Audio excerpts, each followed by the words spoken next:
Hey everyone, today I have a special announcement about something I've been working on in the background, and I'm really excited to finally be able to talk about it. So, a member of my Discord, Gecko, reached out to me with this idea of creating a Leagues 5 planning sheet. And together, we've been working on it, and we're finally ready to show it off to everybody else to use. The goal here was to create a planning sheet that's as easy and intuitive to use straight out of the box, so you won't need to do a lot of your own setup. You're really just going to have to toggle some regions, some relics, and at a glance, get an idea of what your regions are providing for you. In addition, we wanted to make sure that the planning sheet had the tools to support a lot of customization options. So if you're really looking to min-max your planning ahead of time, there's a lot of customization that you can do individually. It's a pretty big project, and I've been spending a lot of hours on it. I know that Gecko has spent an unreal amount of hours getting this all set up as fast as possible for everybody else to be able to use.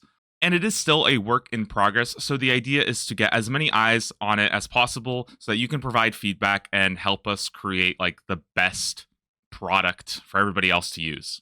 Now, the introduction page will give you a quick look at how to use this sheet. However, I'll be explaining the main features in this video so that you can take advantage of it, as well as have the link provided below.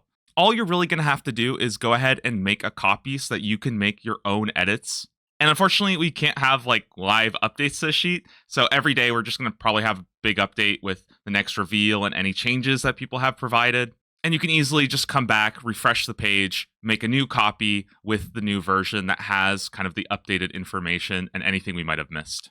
And the most important thing here is the homepage, or as I call it, like the dashboard. Basically, this is the goal of this project, is at a glance to have as much valuable information for you to know based on your selection of regions and relics, and just be able to play around with some different combinations, see where your strengths are, see what weaknesses you might still need to shore up, and just have this tool available for you guys so you don't have to go and make your own spreadsheets. Hopefully, this isn't an overwhelming amount of information all at once, but don't worry, I'm going to try to break it down just to make it easier. And the most important thing is at the top left, you'll be able to put in your area unlocks. So let's say we go ahead and start off with the desert. You can already see some things changing. Ancient magics, access to mega rares, and updates to the echo drops, as well as what kind of gear I can get. So just for this video, I'm going to go with my last year pick of Kandarin, Desert, and Ascarnia. Now that I have my regions put in, I can actually take a look at what I have and what I'm missing. On the left, a panel for your spellbook access, as well as your prayer access. You can see I have Piety with Kandarin. I don't have Augury or Rigor because I don't have any way of getting those. I have all of the major PVM activities listed, as well as the echo drops that I'll be getting from my regions. In this case, it would be the Drygor Blowpipe, the Devil's Element, and the Dog Sword. At the bottom, you can see your major gear available from these regions. The left column is melee, range, and magic. However, it's also broken down into colors by early gear, mid gear, and late gear. So hopefully that's not too confusing. The red gear is not melee gear, that's late game gear. And any weapons and gear that are primarily just used for their special attack have been sectioned off to kind of split them apart. On the right side, there's a toggle bar for all the relics. For example, let's say I turn on Grimoire and have access to all the prayers and all the spell books, that will light up and show accordingly. If I add a teleport relic, let's go with Clue Compass here, I'll also get a little tab of any notable teleports specific to those regions that are normally not very accessible. So in this case, having access to Krill with the Clue Stash over there, that's not really something I would normally be able to get to. And of course, the Echo bosses listed and highlighted, as well as their difficulty, just so you kind of know what you're getting into with them. Now, I've skipped over talking about skill training and extras, so let me explain that. Basically, we wanted a way to show off how well your regions and your relics improve on skills and make them easier, as well as tracking a lot of really important check marks that you might want to tick off for Leagues 5. A really good example of this would be GP source. If I turn on Golden God, that will switch my GP source to solved. There's a lot of these extras to track. We're still trying to add some new ones. Things like access to herb patches, allotment patches, access to mega rares is really important to check. And same thing with the skilling. It should be just an easy way to see what you could possibly want to add. In this case, my wood cutting and fire making is really low. Let's add Lumberjack, and that will kind of add that bonus. Now, the point of these tables isn't to necessarily have every single thing bright green solved. Honestly, that's just really difficult to track exactly how well every single region and every combination completes a certain skill. But the goal here is to just show what skills are well covered by your regions and what skills you might be lacking certain training methods with. And if you have like 3 different regions that have a good skilling method for that skill, you're pretty much good. You're probably going to be handled. In fact, you can also switch this to a toggle just to see like the raw score. So magic out of 5 is doing really well, but maybe I need a little bit of consideration for things like Slayer or Hunter. And just to reiterate, your goal is not to light up everything bright green. We really tried to stay pretty conservative with the default rankings of all the different regions and relics so that it doesn't just automatically swap to green because you happen to be in an area that has teak trees.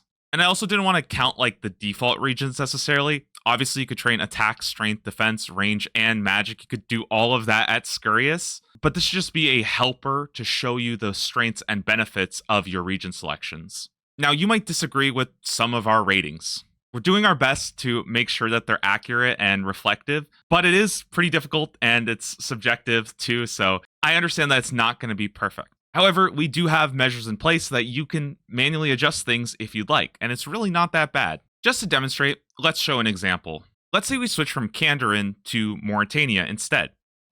Slayer is now a 2 score. I felt that with the Slayer helmet, it probably deserves a score of 2. And again, 2 is already a very good score. 3 is like completely solved with a certain relic like Golden God, just completely solving your GP. Well, let's say you disagree with that. You want to make Slayer 3. We actually have a ranking sheet here down at the bottom, which shows our methodology to creating this. Essentially, this is a score system from 1 to 3 of how well every single region benefits a skill. Something that really doesn't offer a benefit, we just leave blank. A key training method that will have tasks will get a 1. So Asgarnia will get a 1 for construction because it gives you mahogany homes. 2s are reserved for really good training methods that kind of beat everything. So the Fremnik will get a 2 for the blast furnace. That's already pretty damn good. Korend and Wintertot get a 2 for fire making and wood cutting. And if you disagree, or maybe you missed something and you want to add it, you can simply go and add any number to change it. So again, with Mauritania Slayer, you think this deserves a 3.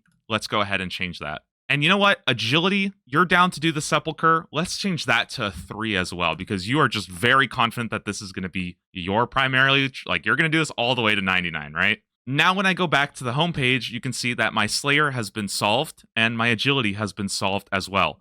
On the raw numbers, Slayer's now at a 3, Agility's now at a 4, so we would consider that to be pretty well taken care of by your combinations. Again, you don't have to change any of those numbers. We're going to do our best to update them, and if people want to offer feedback, like please do. It's very hard to go through every single region and rate them on that. Like it's a lot of work to do kind of on your own, but hopefully you at least understand the criteria and you can understand why, we're keeping it pretty conservative and it's not just going to blow up bright green at first glance. And remember, you don't have to do any of this on your own. If you just want to use the default planning sheet, you don't have to touch any of the other tabs. You can just stick to the dashboard and keep playing around with your regions. If you are interested in a couple more features that the spreadsheet has, you can add combinations, so different relics and regions will sometimes synergize to provide an even bigger benefit. An easy example is Power Miner and Asgarnia. Having access to Amethyst Rocks really makes Power Miner an insane relic,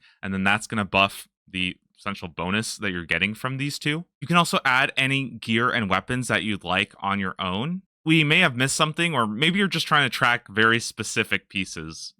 You can simply add these to the table just like everything else. You'll mark it as ranged, magic, or melee, the gear slot, what region it goes in, whether or not it counts as a spec weapon, and whether you consider it to be early, mid, or late. Remember that gear in this table is sorted by green is easy, blue is mid, red is late game. And that basically is just how soon into leagues are you probably going to have access to this. In the PVM activities table, you can also add other, PVM stuff that you want to track. It doesn't even necessarily have to be PVM stuff. Maybe you want to put like mini games or Guardians of the Rift there. I'll add Guardians of the Rift into, the desert one, for example. And then when I go back to the homepage, now on my PVM activities, it will show Guardians of the Rift. Like you're welcome to do that. It's a little bit customizable in that sense. And the teleporting locations tab, this is still something we're working on, and this is basically major teleports that you get for your different teleport relics that will get you to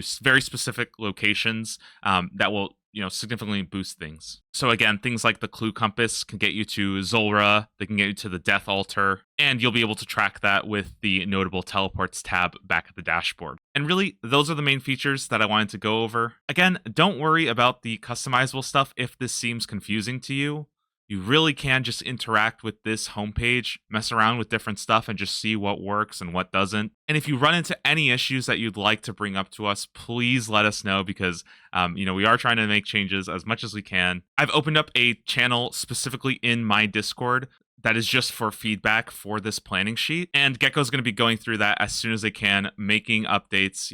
We want to hear your feedback. We want to be able to change things. So hopefully you can give it a try and, let us know what you think. I know there's still a lot of information that's not out there yet. Like, we don't know if pest control and soul wars are going to be insane ways of training your experience. So it's hard to really rate everything right now because there's still a lot of things up in the air, and we'd rather be conservative than over exaggerate the benefits of certain regions. But I hope that this tool is still useful for you, and don't forget that you can always come back to the link, refresh it, make a new copy, and that should give you a nice clean slate again. If you've changed any of the scores, you can just manually control and paste them to the new table and update that. Again, thanks so much for giving it a shot. I really hope you do try it out. Let me know if you like it. If you hate it and it's awful, let us know too, so that we can try to make as many changes. I know Leagues is still over a week away, but I think that the earlier we can get this out to you, the better. So please enjoy and let me know what you think. I'll see you for tomorrow's reveal pretty soon.